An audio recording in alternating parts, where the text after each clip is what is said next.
Sup guys, Rabbi G playing the Zaro Chassid. Welcome to our Purim party. Hope you're having a great time. Wanted to talk about Purim a little bit. A couple of major themes throughout the day that are involved with the major mitzvahs that we're supposed to do. So I want to just briefly touch on them. So of course you all know we have to hear the Megillah. What's up with listening to the Megillah? So the Megillah is a story, doesn't mention God's name. It takes place over many years, lots of coincidental things, can't really see the connection between them. It has to be read from beginning to end in a very specific order, and you have to pay careful attention. And only then can we see God's hand in our history.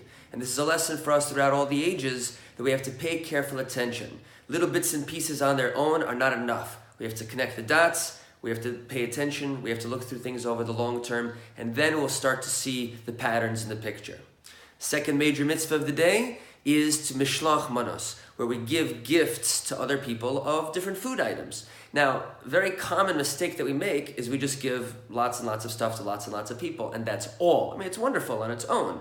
But the rabbis tell us the major mitzvah of mishlach manos is to give specifically to people that we've become more distant from. Now, why? I have a personal opinion, personal theory that I think is quite good.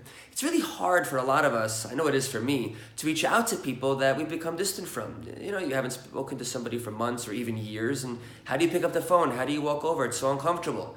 So the rabbis come along and say, no, that's the mitzvah. Take this food, take these gifts, go over, visit these people, and give them a gift. And so we have, the mitzvah helps us to overcome our reluctance and actually go out and reach to other people. So good luck with that. Let me know how that goes. And then I also want to talk about gifts to the poor. Matanos la'avyonim.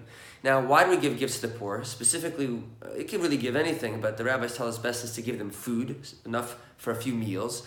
And another theory that we have over here is that, Purim takes place at the end of the winter. We're going to be going into the spring soon. Generally speaking, over the years, agricultural economy is very poor. People are hungry.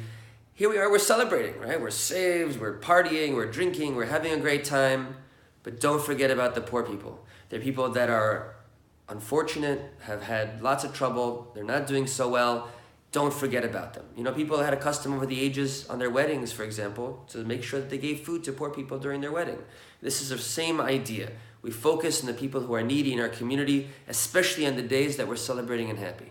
So take these ideas together, talk about them over your Purim Seudah, your meal, which is the other mitzvah to do for the day, and see what other new insights you can come out with.